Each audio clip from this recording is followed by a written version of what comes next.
E boa noite, pessoal. Meu nome é Rafael e hoje eu sou aqui o apresentador do Fala Doutor. E hoje eu não vim apresentar aqui sozinho, eu vim aqui com meu amigo João. Fala aí, João. Fala, meu povo, estamos aqui apresentando o segundo episódio do Fala Doutor. Não poderia ter convidado melhor do que a nossa querida professora, doutora Ana Maria, ela que é especializada em clínica médica e nefrologia pela Santa Casa de Belo Horizonte. E nós vamos aqui conversar um pouquinho sobre nefrologia e alguns temas importantes. E com isso nós chamamos o nosso Fala Doutor!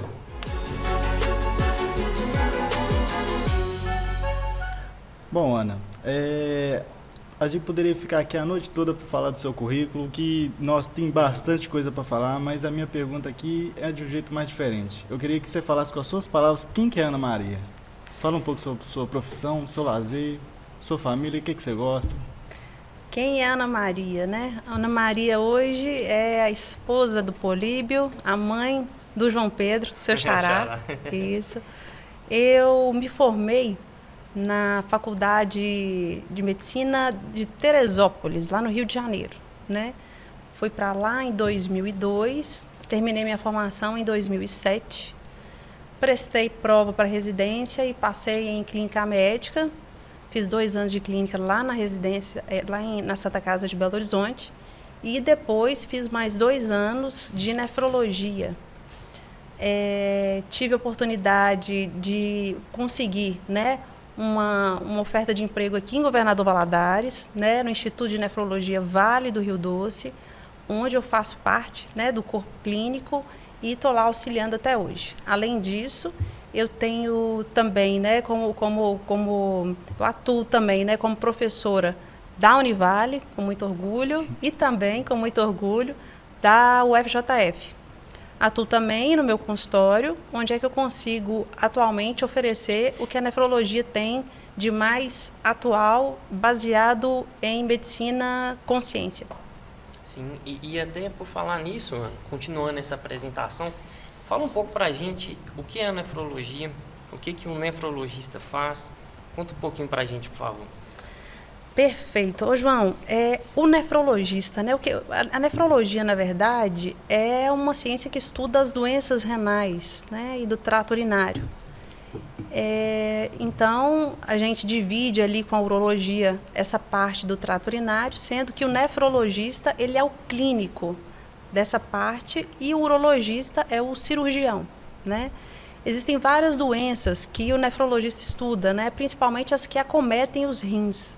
A doença renal do diabetes, a nefrosclerose hipertensiva, as doenças que causam dislipidemia, que acabam causando ali, na verdade, doença arterial obstrutiva periférica, doenças das coronárias, né, até a própria estrutural, a cardiopatia. E o nefrologista, ele pode atuar tanto evitando, né, a progressão da doença renal em pacientes que têm o rim funcionante, quanto em pacientes que já não têm mais o rim funcionante, quando a gente utiliza aí das terapias renais substitutivas, que é a diálise e o transplante. Sim. E Ana, assim, né, no período passado, inclusive, a gente teve a oportunidade de aprender bastante sobre a nefrologia com a senhora, junto ao doutor Edmar. Mas, assim, se a gente puder resumir, assim, quais as principais doenças tratadas pela nefrologia, o que faz mais os pacientes te procurarem lá no seu consultório? Isso. Meninos, o que mais faz, na verdade, como a doença renal ela não tem sintoma, na maioria das vezes os pacientes eles vêm encaminhados de alguns colegas.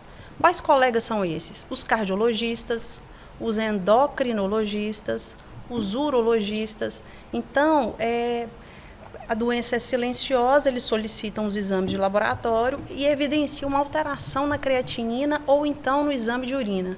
Então, a partir daí, eles solicitam a minha avaliação para poder ver o que é que está fazendo essa alteração renal. Na maioria das vezes, é hipertensão, uma hipertensão durante muito tempo, uma hipertensão descontrolada, ou então também um diabetes de longa duração, também descontrolado. A gente entra também ali nas infecções urinárias de repetição, nas nefrolitíases, que são as pedras no rim, onde é que a gente faz a prevenção, né, para poder evitar que o paciente recorra com cálculos. A gente também vê se o paciente está, se ele está tendo ali, sendo acometido por alguma medicação tóxica que está, né, fazendo o rim dele piorar. E, além disso, as doenças relacionadas à autoimunidade e infecciosas. Então, a gente faz todo esse screening. Eu costumo falar que a nefrologia é uma especialidade extremamente clínica. A gente trata ali, junto com o reumatologista, junto com o endocrinologista, junto com o cardiologista, junto com o urologista. Ela é extremamente clínica. Ô, Ana, aproveitando que você deu essa introdução, né, eu queria entrar num assunto meio diferente hoje. Sim. Porque eu quero entrar num assunto polêmico que eu vim hoje para causar, né? Bom, eu quero falar um pouco sobre musculação e o uso de suplemento. Porque eu sei que muita gente hoje usa isso aí para tentar crescer, porque só musculação, Não vai, né? só na musculação não vai não. Tem que usar alguma coisa, ninguém mais tá puro. Mas fala aqui pra gente, fazer uso desse suplemento é bom para a saúde?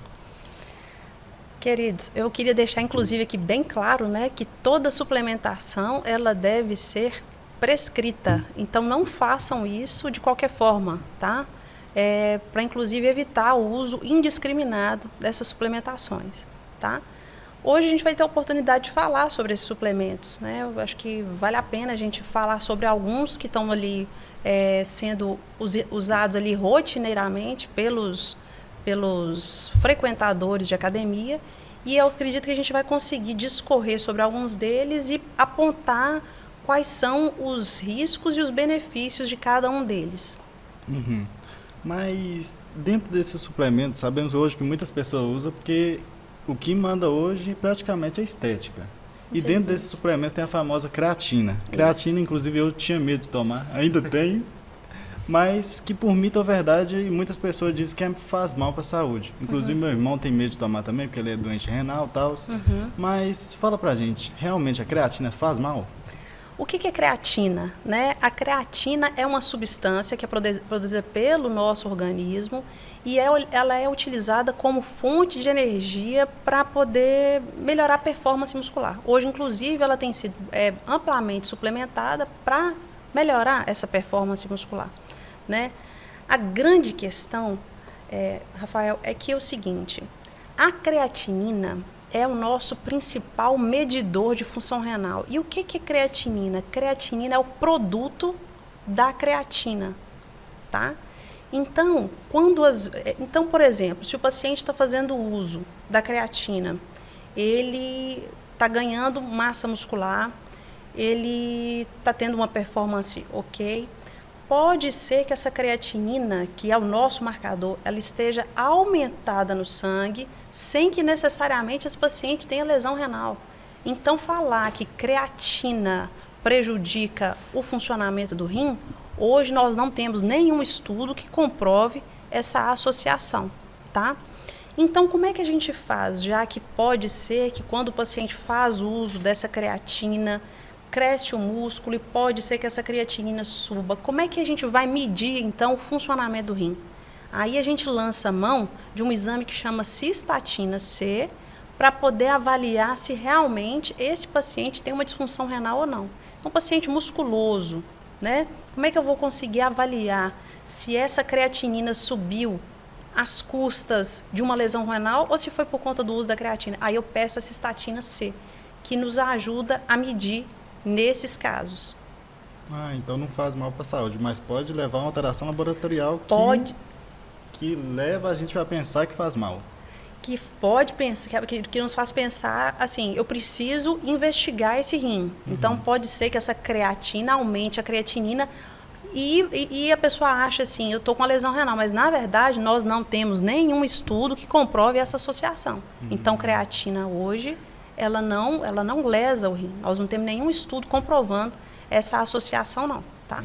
E a cistatina C, ela é uma boa alternativa? A gente tem essa confiança que ela vai medir essa função renal? Sim, viu, João?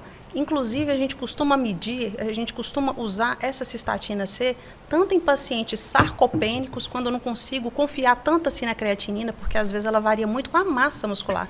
Então, o paciente enfraquecido, idoso, ele sarcopênico, eu solicito a cistatina C para ele também. Então, nesses extremos de sarcopenia, ou então paciente com uma hipertrofia importante da musculatura, a gente costuma pedir essa cistatina C e é um exame confiável. E pode-se dizer...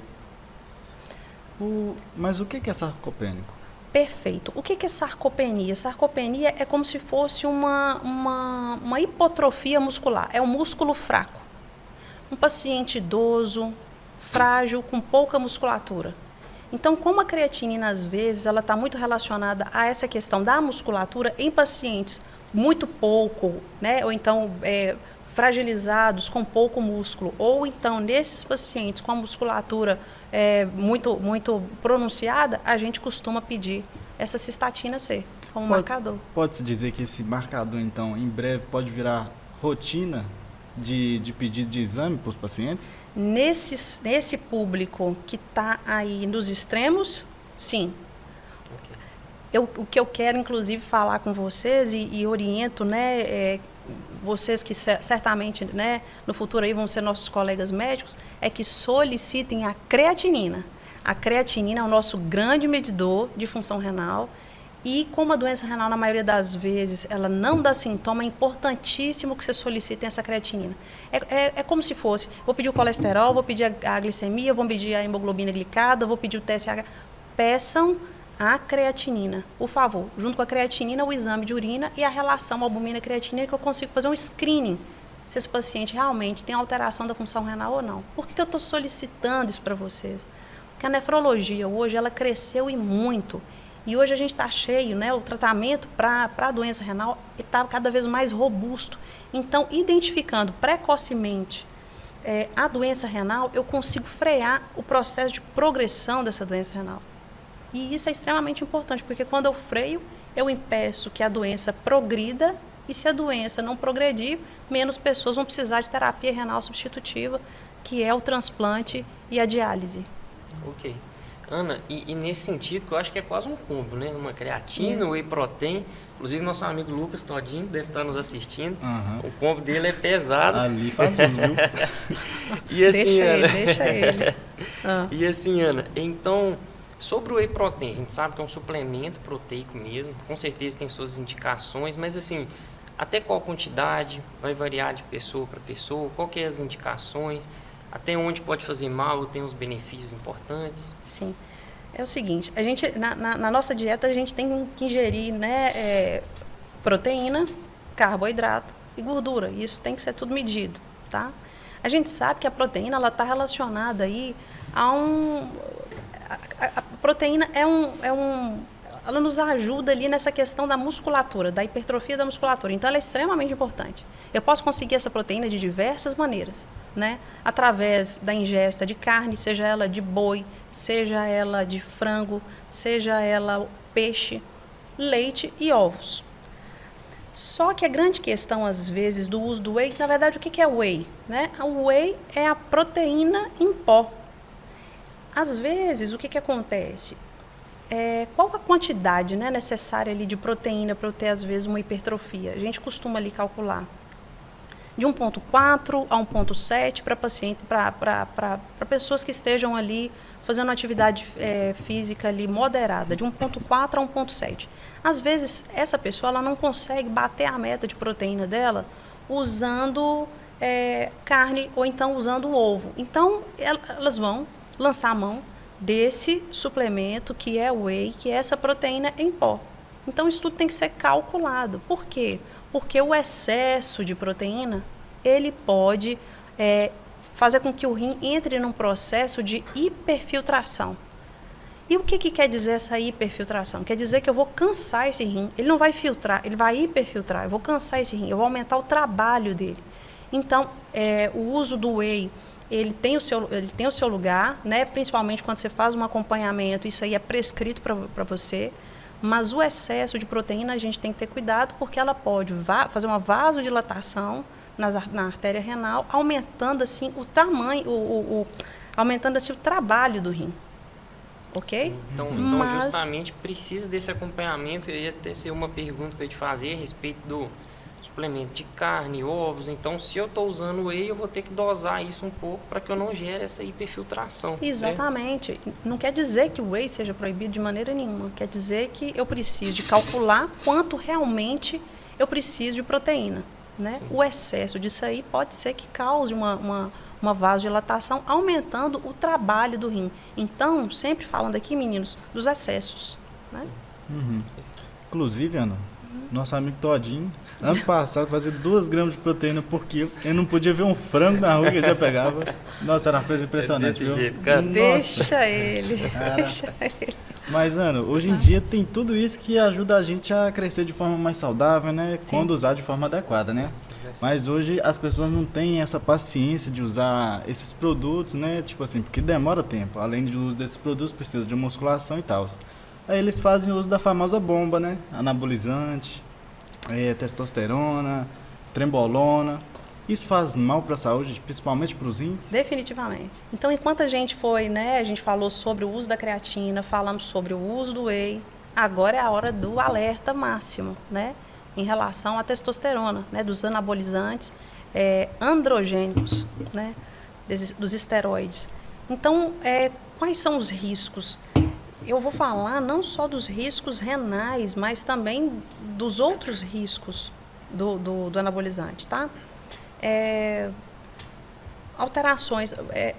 Qual que é o objetivo? Como você falou, o objetivo é crescer a musculatura. Cresce a musculatura que você vê, a musculatura visível, mas também pode crescer a musculatura do coração. Então, eu posso fazer uma hipertrofia de ventrículo esquerdo, posso evoluir depois, no futuro, com insuficiência cardíaca, por conta do uso do esteroide anabolizante. Ok? Então, a questão cardiológica. Psiquiátrico, né? Sintomas relacionados a essa questão psiquiátrica. O paciente ele pode ter ali síndrome do pânico, ele pode ter sintomas depressivos, de ansiedade, além de calvície, além de hipotrofia, né? Uma atrofia testicular que esse paciente também pode ter. E a questão renal. O anabolizante ele age de diversas maneiras no rim, prejudicando o funcionamento do rim. Ele age no sistema renina-angiotensina, ele age fazendo uma apoptose celular, não só das células do glomérulo, mas também das células tubulares. Ele faz uma inflamação a nível de endotelina. Então, assim, nós precisamos ter muito cuidado. Quando no glomérulo, né, aquela alteração anatomopatológica que vocês conhecem bem, que é a GESP, né, que é a glomerulosclerose segmentar e focal, principalmente em fisiculturistas. O anabolizante ele tem essas diversas complicações a nível renal. Então, ele pode lesar o rim de diversas maneiras diferentes. Além também da lesão também no fígado, que a gente tem que apontar. O que seria aquela parte que você falou que age no sistema renina-angiotensina-aldosterona? O que é isso? O sistema renina-angiotensina-aldosterona é um sistema que nós temos, que ele está relacionado a aumentar a reabsorção de água e de sódio, aumentando, consequentemente, a pressão. Então, pode ser que esse sistema ele esteja hiperativado, ativado em excesso, e o paciente pode evoluir com hipertensão por conta disso, além de uma retenção hídrica também importante. E a respeito desses suplementos, a gente veio falando aqui, talvez você tenha algum exemplo prático, talvez de algum paciente que você tenha atendido ultimamente, algum caso desse que você possa elucidar para a gente? Ô, João, de agora, né?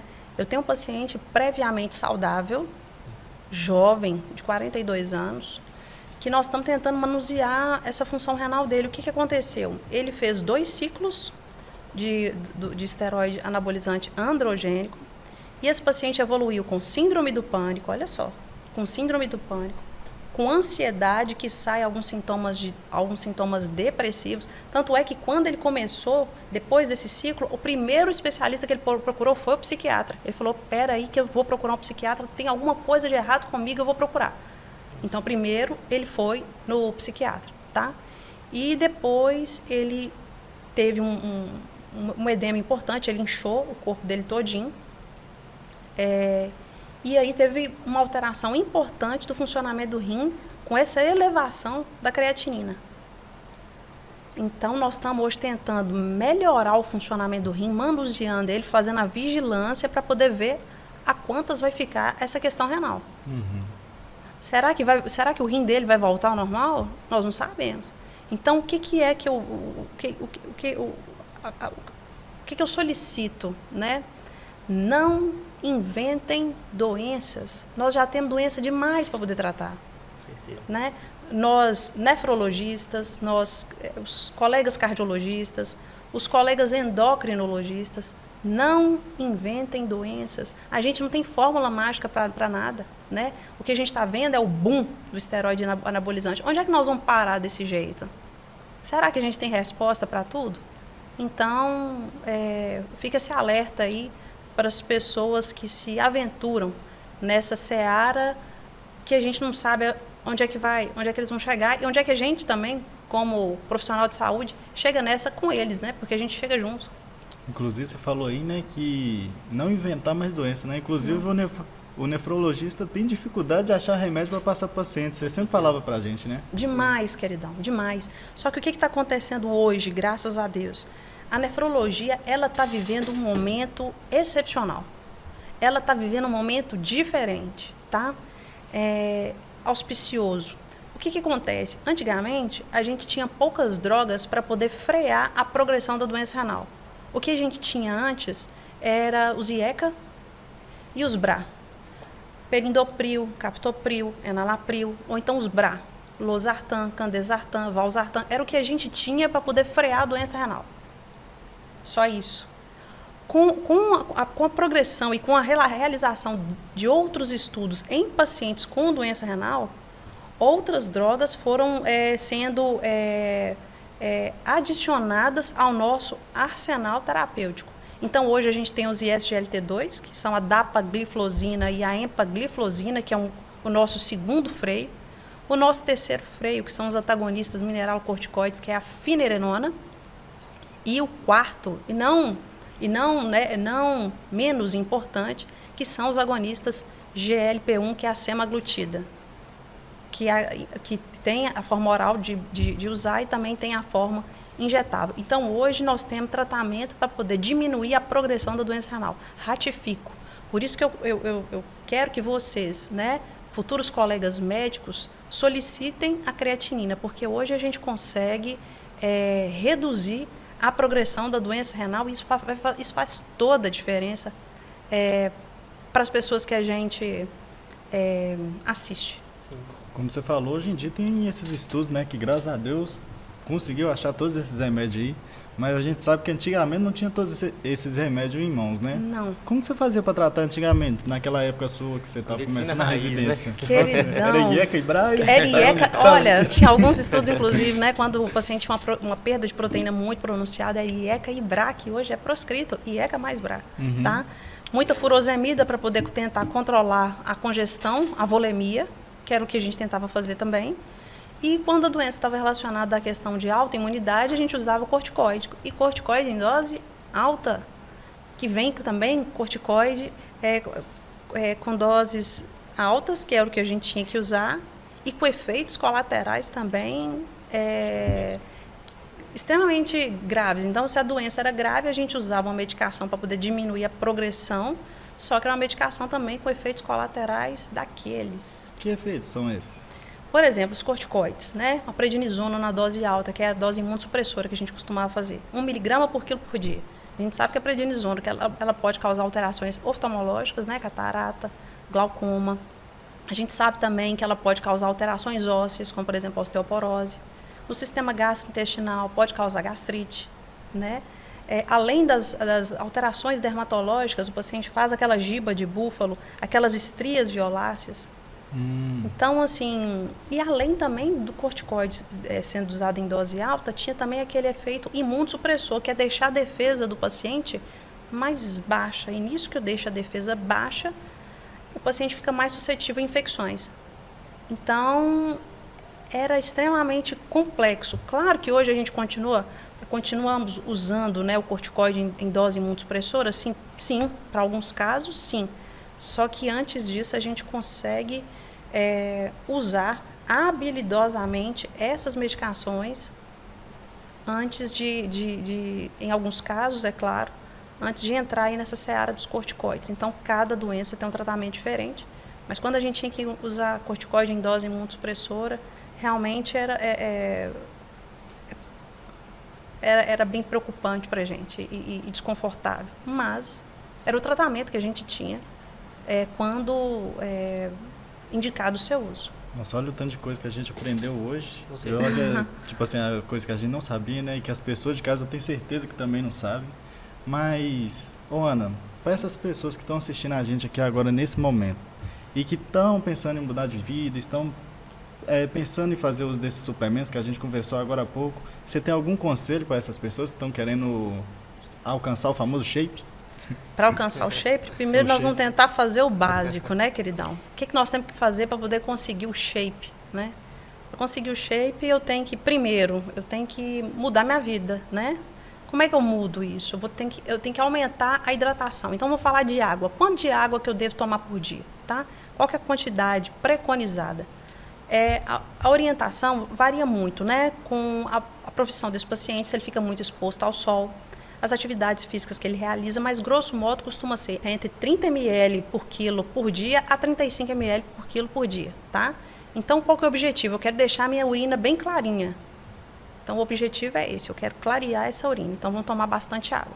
Segundo, tentar ter uma noite de sono reparadora. Para o músculo crescer, ele precisa descansar. Então, tentar ter uma noite de sono reparadora. Então, largar o celular para lá, às 8 horas da noite. E começar a ter uma noite de sono ali a partir das 9, para poder acordar às 5, tá excelente. Né? Vamos tentar fazer isso. Sim. Por que não? Vamos fazer o básico. Primeiro, o básico. Terceiro, vamos tentar nutrir o corpo. Como é que eu vou nutrir meu corpo? Eu vou ver a quantidade de caloria que deve entrar e vou avaliar quanto de proteína, quanto de carboidrato e quanto de gordura. Ok? Vou fazer esse ajuste aí. Tentar também fazer uma atividade física para poder melhorar, né? Tentar fazer ali uma atividade de resistência e cardio é extremamente importante. Então, com isso, a gente consegue melhorar, inclusive, a saúde mental. Então, fazendo isso aí bem feito, o que eu já tinha dito anteriormente, bem feito, às vezes a gente até consegue uma higiene mental legal. Eu acredito também que seja extremamente importante a pessoa também ter a questão da espiritualidade. Acredito que esse ponto é tão importante, quiçá até mais importante do que os outros que eu já tinha dito anteriormente. Então, para eu poder colocar o shape, eu primeiro tenho que fazer tudo bem feito. Se eu quiser avaliar uma suplementação ou não, eu vou procurar um especialista em que eu confie para poder fazer esse tipo de suplementação, tá? Então, o que eu oriento é o não uso de suplementação de maneira indiscriminada. A gente viu durante a Covid, e às vezes até hoje, um uso excessivo de vitamina D. Sim. E hoje a gente colhe os louros dessas doses cavalares que os pacientes fizeram uso, né? Então, o que eu às vezes eu costumo ver é paciente fazendo a vitamina D extremamente alta e por conta disso evoluindo com a hipercalcemia e cálculos renais com nefrocalcinose. Então, não façam esse tipo de suplementação por conta própria. Ok, acredito que seja realmente esse equilíbrio, essa constância, né? Acho que a gente está num mundo muito corrido, as pessoas querem resultados rápidos e nem sempre é assim. Para chegar na Maria e no Pedro, é difícil, cara. Tá doido. Nossa dupla atleta de lá. Uhum. Mas assim, Ana Maria, então finalizando, eu gostaria de agradecer a Univale TV, gostaria de agradecer a sua presença aqui conosco, né? Falando pessoalmente, você nos enriqueceu muito na nefrologia, na medicina como um todo, a seriedade, o profissionalismo. Então foi muito bom todo esse período e por isso que é até bom esse convite para a gente também ter um novo contato, né? Falar sobre coisas diferentes.